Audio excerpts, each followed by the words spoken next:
Contagious!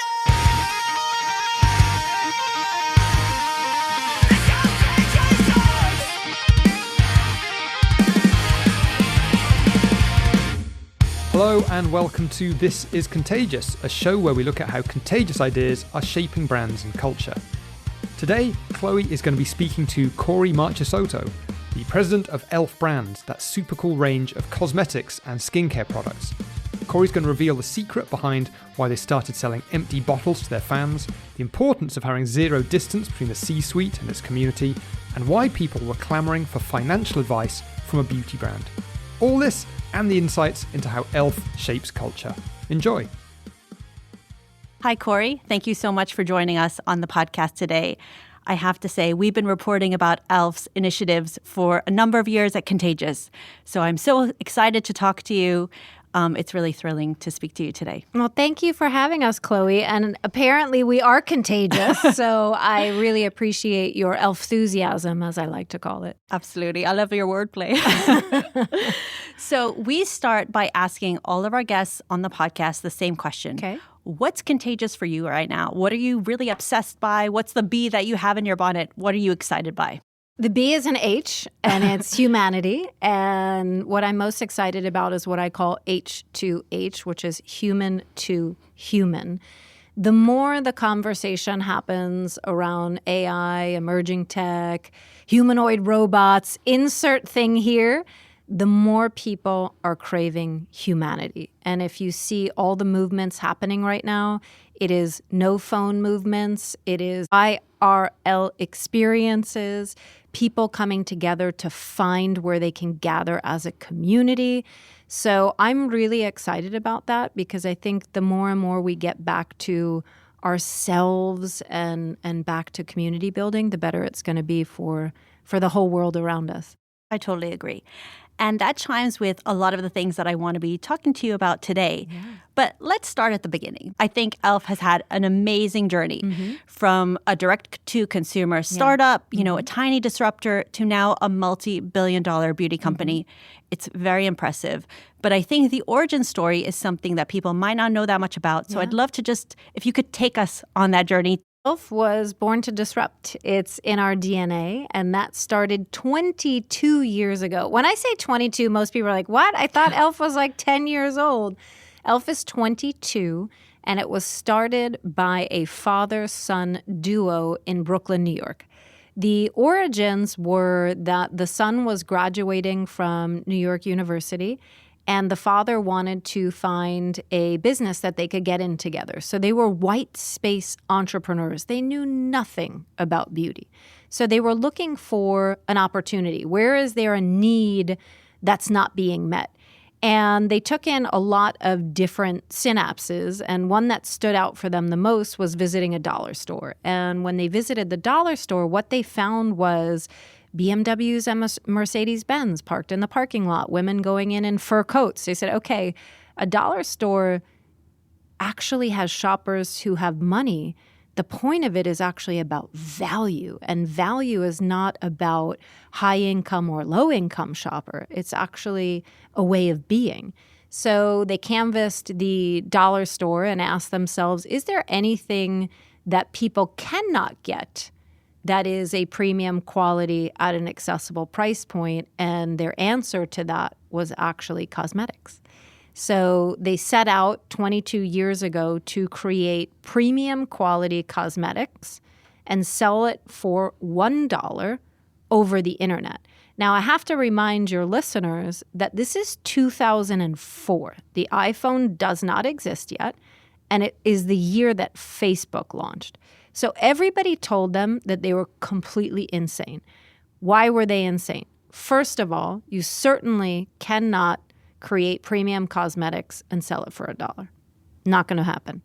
Second of all, you can't sell color cosmetics over the internet. Everybody has to see and try and buy in a physical setting. So this is impossible, number two. And the third strike is even if you figured out how to do 1 and 2, you could never make that a profitable business. And 22 years later, I am very grateful that they took the no and turned it into a yes. And that spirit of making the impossible possible lives with us today. Our mantra at e.l.f. is anything is e.l.f-ing possible. I love that. I think, there is a reason why e.l.f. has become so successful. In the first instance, it is that you do actually make amazing quality products. I have to say, I'm a fan. I'm wearing quite a few on my face today. But I think there's something more to it than that. It is the brand itself that people gravitate towards. Yeah. You said yourself in the past that e.l.f. is an ideology. Yeah. Can you tell us a bit more about that beyond the mantra? What does e.l.f. stand for? What is it that makes all these people flock to the brand? So it starts with our persona and how unique that is. So the first step in really having cohesion across every touch point is codifying your ethos. And this is fundamental. And for any of your listeners out there who do not have a codified ethos, please stop what you're doing and codify your ethos, because that is the guiding star, not only for everybody who works in the company, but for how you show up in the world, how people perceive and receive you. So that starts with who the people are. And at e.l.f., our persona is bold disruptors with a kind heart. That already says a lot. We are fearless and we are heartful. And that's very unique because most innovative companies, especially if you think about all of the innovation that happens in tech, they are fearless and heartless. They're not thinking about the humans involved. They're not thinking about emotions, human spirit, all of that stuff that we take a lot of great care in. So this idea of being fearless and heartful is already incredibly unique. Then you go into our vision. What is the vision of e.l.f.? The vision is to create a different kind of company, period. The word different already signifies that we are not going to follow a playbook, that we are not going to take the path of least resistance, that we are actually going to find ourselves in uncharted territory. So that means you have to hire people who are comfortable in that state and spirit, where there is no answer key, where you are building the plane as you fly it. That is super important. And then within that framework, how do we become a different kind of company? By first and foremost disrupting norms. So that means that we have a disdain for the status quo. Status quo doesn't move. It's static. We are evolutionary. We're always moving forward. We're shaping culture. This one is really important when you think about the word choices, because notice I didn't say leading culture. Shaping culture means that I'm walking with the people, building with the people, creating with the people. We're doing it together. And then finally, connecting communities. All of the work that we do, we want to bring like-minded, kindred spirits together to create a sense of community. And we do it all through positivity, inclusivity, and accessibility. So now when you think about all of those words, that is a very clear guiding platform for all of the work that we put to market. And it's almost a checkpoint when people come with a campaign. Show me how this disrupts norms, shapes culture, and connects communities through positivity, inclusivity, and accessibility. And it has to clear that framework. So do you have those conversations in your meetings where you literally go through the checklist? Absolutely. And it is on the walls in our office. It is written everywhere. Everybody has it on a one-pager, in every part of their journey throughout their workday. It is very clear to everybody inside the organization. That is the mirror image of our work. Our work and our people are the mirror image of the ethos. It is also the antenna by which we attract both talent as well as partners, as well as employees, because that's the thing that they want to sign up for. So when you think about that as it translates to the world, people know, sure, I'm getting premium quality products at an accessible price point, and I'm doing it with zero compromise. Zero compromise to my wallet, zero compromise to quality, zero compromise to safety, zero compromise to my values, because this is a company of people who care about the communities they serve, about where they operate. We're fair trade certified. We have a purpose platform where we donate 2% of our net profits to charities that our communities care about. That's the heartful part. That's the heartful part. Amazing. I want to dig into something that you said because I think it's very important. You talked about how you have this disruptive mindset, and you explained that one key way that you continue it is by hiring the right people at the outset. But how else can you encourage people to take risks, do things differently, buck conventions, like you were saying at the beginning? Everything that e.l.f. set out to do, wasn't in the market at that time. So how do you encourage people to take those risks? So it's in the soil. If you think about everything we've done at e.l.f., it's all been planted in disruptive topsoil. So the most important thing for the executives leading the company is to make sure that topsoil is fertile ground for disruption to happen. That's fundamental. So we create the conditions necessary for innovation to thrive. That means both in terms of how people are compensated, because that's meaningful.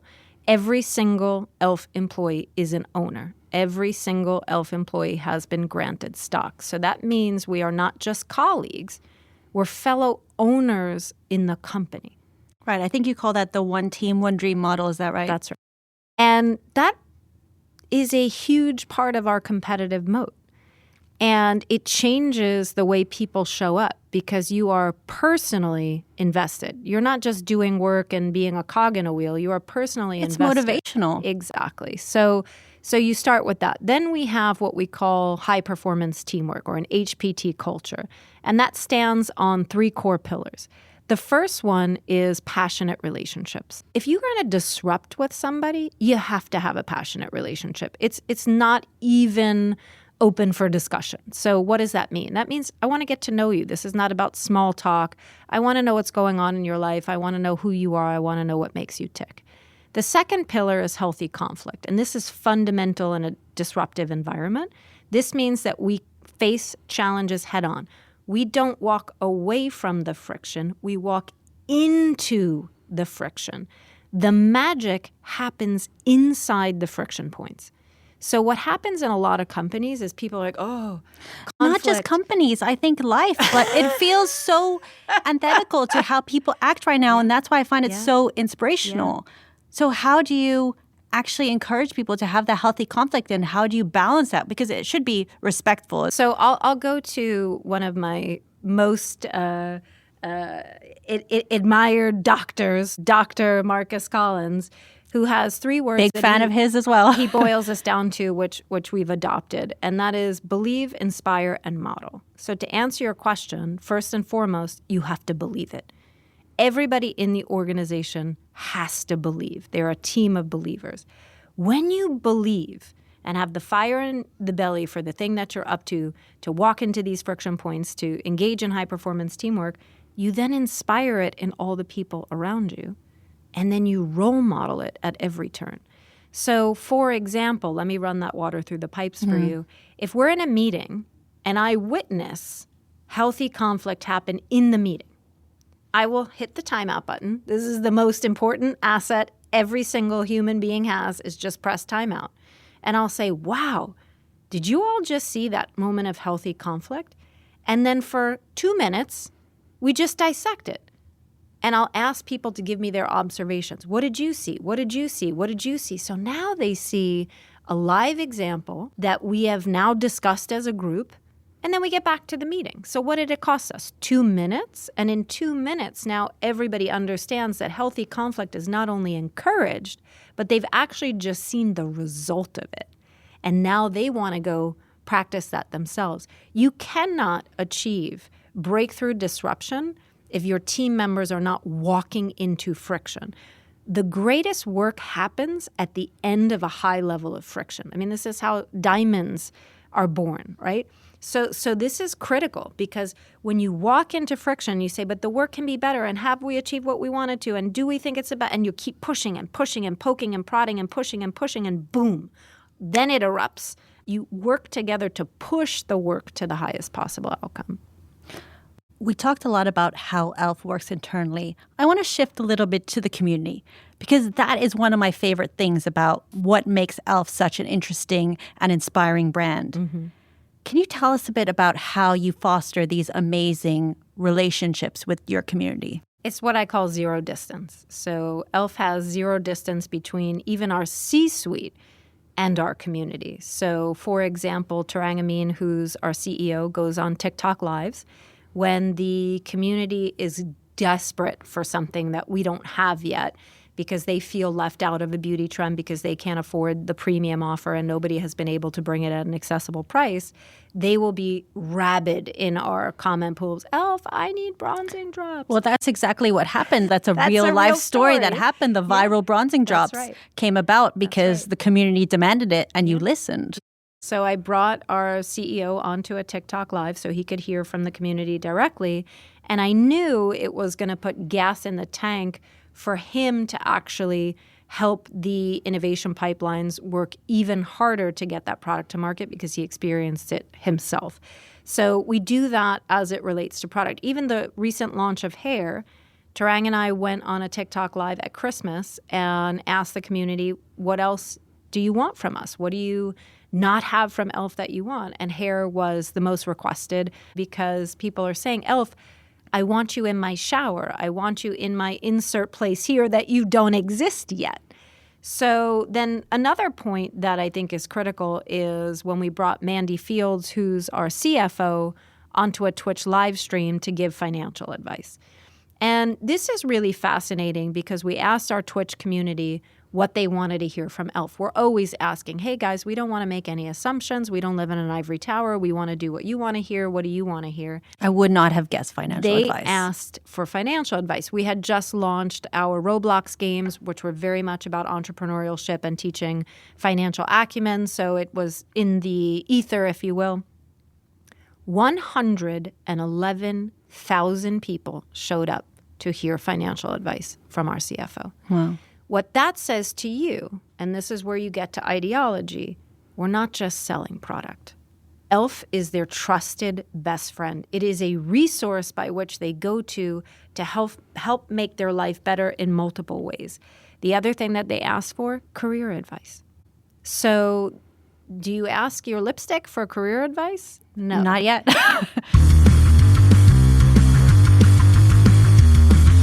So this is really important. And because we're listening to the signals, because we're asking, we're not just telling, we're asking. What do you want from e.l.f.? What do you want to hear from e.l.f.? And then you're following up. I think that's the key difference. And then we take action. I also think it's very linked to what you were saying at the beginning about your very clear ethos. So it makes sense. You know, I am not going to ask other lipstick brands about financial advice, but you've shown how your story of amazing entrepreneurs looking at white spaces. So I trust you again in that space. So I think you've modeled it, and that's why people are coming to you for those particular things. Yeah, modeled and earned. I love the word earned. We have earned the right to do all of the things that we do. Very oftentimes people will say to me, well, how do I get into this thing? And I said, take a step back for a second. I know that e.l.f. can be very inspiring, whether it's our sports pillar or our Change the Board Game initiative. We didn't come into these by accident. We came into them by rigor and discipline, and we earned our right to be there. So let's take the sports pillar for a second. We didn't just wake up one morning and say, we're going to partner with the NWSL. We woke up one morning and we partnered with Billie Jean King because she's an equality champion who's been fighting for gender equality for 80 years. And we partnered with her to understand core data points, what's happening with pathways for growth. And Billie Jean gave us the most incredible stats that drive us every day, which is 94% of women in the C-suite are all former athletes. 94%. And yet, girls are dropping out of sports at a rate of 2 times boys by the age 14 and have 1.3 million less chances of playing a sport than boys do. So you're essentially cutting off pathways to future leadership positions. That was our motivation to get into sports. We said, hold on a minute. We want to make sure that we're raising up the next generation and opening pathways for growth. What they're learning in sports is fundamental. These are skills that will last them a lifetime. And yet they're abandoning sports. And yet they're abandoning sports. So that is why we are in the sports arena in a very meaningful way. I think that is such a key point to make, because what we see a lot of purpose that goes wrong is purpose that have nothing to do with the brand in the first place. And that's why it feels shallow. For sure. And deciding where to play is also not easy. So, of course, it has to be a representation of your ethos, but there's more to it than just that. So we actually have a 3-part framework on deciding where we take a stand and where we play in this arena. The first one is it a mirror image of our ethos? If I put it through the ethos, do I get to a yes? Okay, great. But that's still not enough. Number 2 is, do I have the authority? So when you think about So Many Dicks, change the board game, do I have the authority? Yes. Why? Because I'm among the 1% of publicly traded companies that has a board of directors that's 60% women and 40% diverse. Let's pause a second just to explain that initiative for people who are less familiar with it. We'll go there in a second. Let me finish the framework and then we can dissect that. Great. So do I have the authority? This is a really important question, and you have to poke holes. Do I have a bulletproof case of why I belong here? Does this make sense? Does the data track? Does that all make sense? And then 3, is this something my community actually cares about? So that is our 3-part filtration system by which things have to go. So does it match my ethos? Do I have the authority? Is it going to delight my community? So now let's talk about our Change the Board Game initiative. Let's dig into it. Yeah. So Change the Board Game is an initiative to double the rate of women and diverse candidates serving on boards of directors. Why does this matter? Boards of directors are the highest seats of decision-making power, period. That's as high as you can go. They have their hands on the wheel and they are steering corporate boardrooms. So if you want the decisions made in corporate boardrooms to be a representation of the communities we serve, well, then the communities have to be in those boardrooms, right? But they're not. Those boardrooms are predominantly male and white, despite the fact that we have a dramatically shifting landscape. So when we looked at our board of directors, we said, well, our board of directors is proof of performance because our board of directors is 60% women and 40% diverse, right? Among the 1% of companies. And just to put that into context for you, there are almost 4,000 publicly traded companies that we put into a database to be able to crunch these numbers and get to these answers. Okay, 4,000, only 1% actually looks like the communities that we serve. And let's not forget that 85% of all purchase decisions are made by women anyway. So shouldn't they be in the places I would say yes. where that is shaping the future? So we looked at our board of directors, we looked at our performance, which is absolutely exceptional, and we said this is not an accident. And then we also looked at the data from Billie Jean King and women in board roles and, all things around equality. So it's what I call constellation building. All these stars are coming together to make this big, bright, beautiful picture. So we actually joined forces with NCA&T, and we asked them to run an independent piece of research as third-party objective to see if having diverse boards actually translates to business performance beyond e.l.f. And it was pretty incredible what the data came back and said. The data came back and said that there are more men named Richard, Rich, or Dick than entire groups of underrepresented people serving on boards of directors. Just men named Dick. So we put all that information into the e.l.f. disruptive marketing engine, and what it spit out was a campaign called So Many Dicks, So Few of Everyone Else. And the idea was to start by jolting people into awareness. Why do something called So Many Dicks? Because if I said to you, we're on an initiative to change the board game. Yeah, So Many Richards just doesn't have the same impact. It's not going to hit, right? It's not going to be memorable. People are not going to be talking about it at their dinner table. And just to talk about dinner table conversation for a sec, because that really matters. One of our board members has a teenage daughter who never takes any interest in her board service. And for the first time in their collective lives, she DM'd her mom the So Many Dicks campaign and wrote, "Mom, I've never been so proud of you in my life." That's the kind of impact that you have. That's the kind of impact we're making where now you have people jolted into awareness.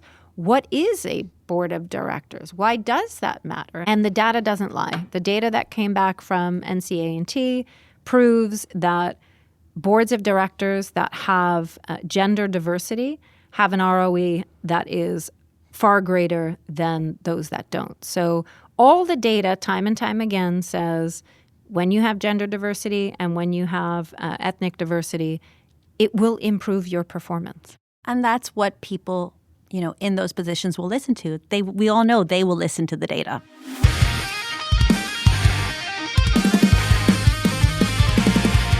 I want to go into the marketing for a little bit because, that is another area where you're so disruptive. Mm-hmm.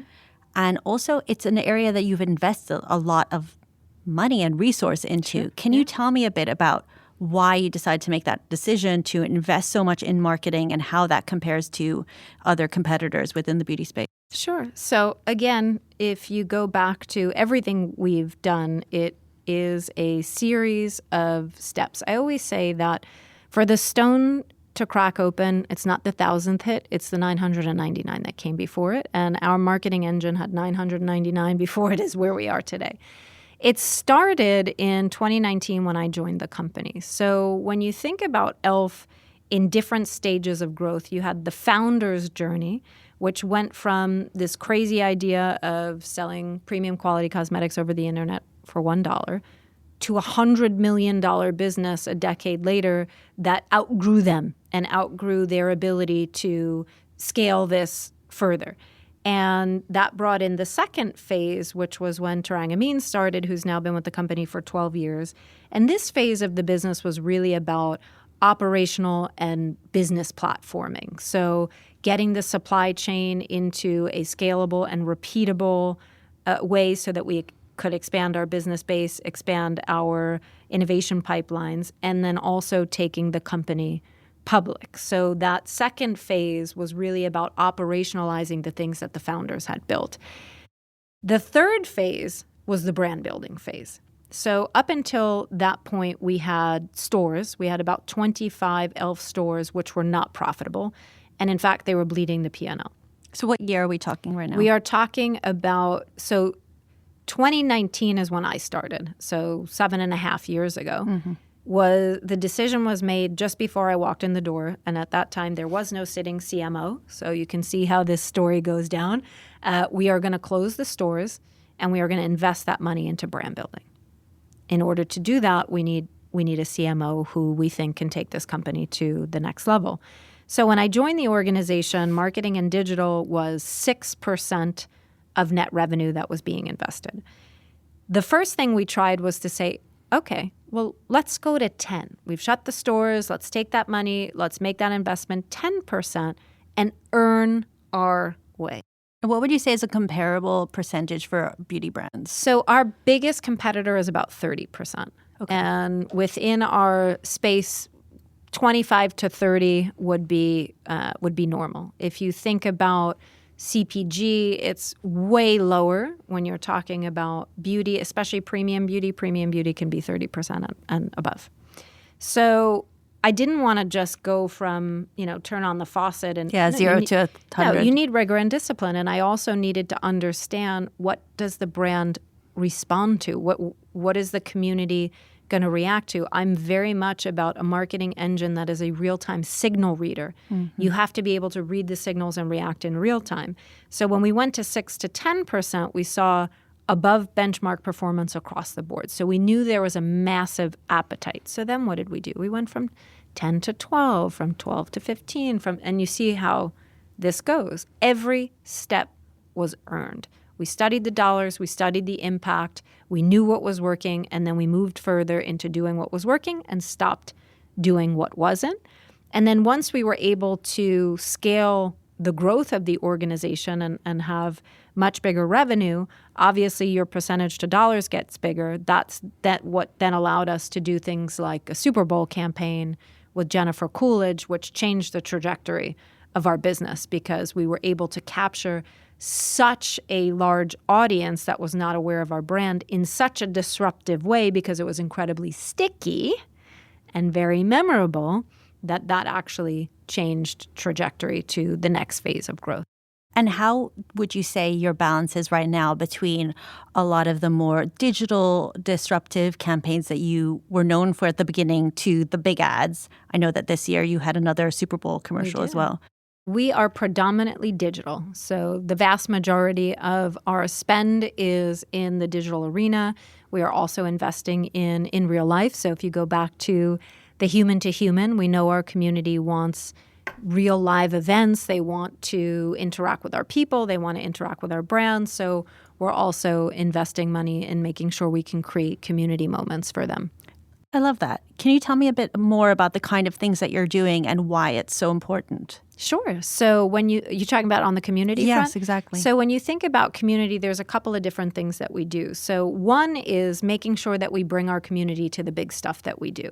So for example, when we are doing the Indy 500, we will take some of our top community members with us on the journey. So every time you see e.l.f. do a big event, we will always take some of our community. It's not just about influencers with big followers. We also take members of the community. I love that because it's bringing the accessibility of the brand to life. Exactly. Your every eyelid face. I had to get that right. Yeah. But it's that's the core of your brand is accessibility. So you're making it come true as well with what you're doing. We democratize access. We make the inaccessible accessible, and our people really appreciate it. Other things that we do are we create spaces for what I call good old arts and crafts. So about 2 years ago, we saw a social trend where people were emptying our glass bottles of Halo Glow and doing a at-home DIY, making their own giant lipstick with it because they loved the big doe foot applicator and they loved being able to make their own concoction in a color, smell, texture that only they could have. This sounds right up my 9-year-old street.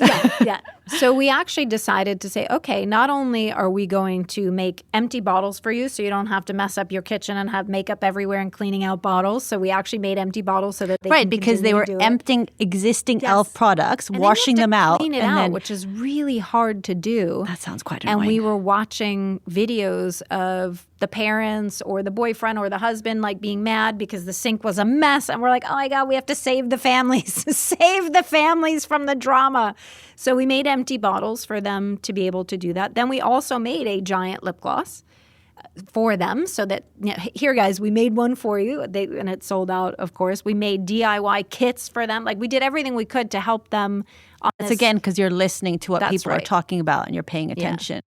They just absolutely went nuts for it. And it was one of those things where we said, okay, well, let's actually bring people together to do this. So we created in real life events where people would come together and they would actually make the bottles together as a group. That's such a nice shift away from just our digital experience. I think people are craving those in real life moments to be together. I want to talk about one particular thing that we touched on before, but just on the innovation angle. Yeah.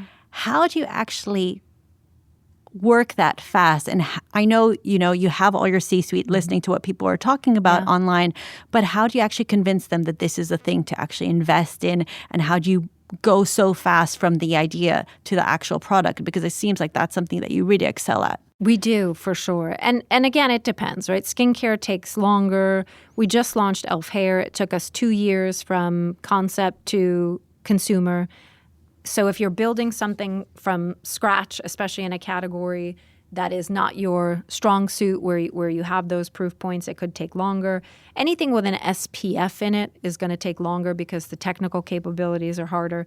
But let's talk about something that is maybe a little bit easier, a shade extension, or like if you have a lip oil and you want to add glimmers to it, we can do things like that in 13 to 20 weeks. So super fast track pipeline. So if somebody sees a new product we launch, like, oh my God, I wish you would make it in this flavor, we can get that flavor to market super fast. And again, they know we're listening, so they're incredibly vocal and very demanding, and we love every second of it. So to answer your question about how do we convince people to do it, I don't know that we actually have to convince anybody. We have created a feedback loop where we are priding ourselves on zero distance between insight and action. So the feedback loop comes into the system, right? We're social listening all day, every day. So you're basically set up for that innovation. We are set up for it.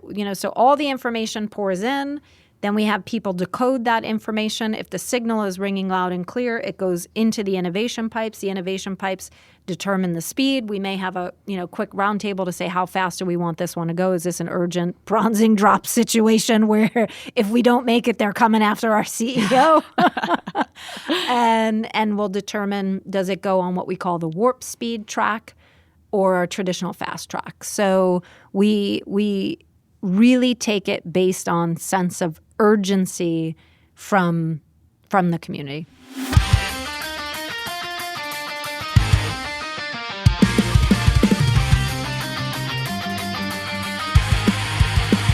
At the moment, what would you say is e.l.f.'s biggest challenge going forward? What are you really focused on? I think the biggest challenge is the consumer is in a bit of a moment of struggle, and things are hard. They see rising gas prices, inflation. When they go shopping at the supermarket, the bills are more expensive for the same things. And that's really tough for them. And we want to make sure that we're there not only with the sparks of joy that we deliver from the fact that they can pick up a $5 item. 75% of our e.l.f. brand, e.l.f. cosmetic brand SKUs are $10 and below. So you can pick up a spark of joy that is. It is like the treat culture. Yeah, treat yourself. It's less than your latte. And that matters because, nothing feels better than when you put on a lipstick, look in the mirror, and you're like, I'm ready to face the world.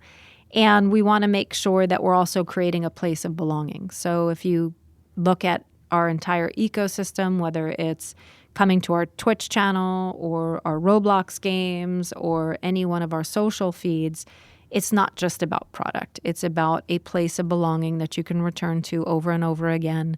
You're going to smile, you're going to laugh, and you're going to know that there's people there who care about you. Amazing. It was such a pleasure to talk to you today, Kory. I would like to ask you if there's any one thing you'd like our listeners to remember from this conversation, what would that be? Zero distance. There is zero distance between the e.l.f. brand and the people we serve. So jump on our socials, come on our live streams, tell us what you think, tell us what you want to see from us. Maybe you'll make that product. Yeah, we are absolutely listening and we care a lot about the people we serve. Great. Thank you so much, Kory. Thank you for having me.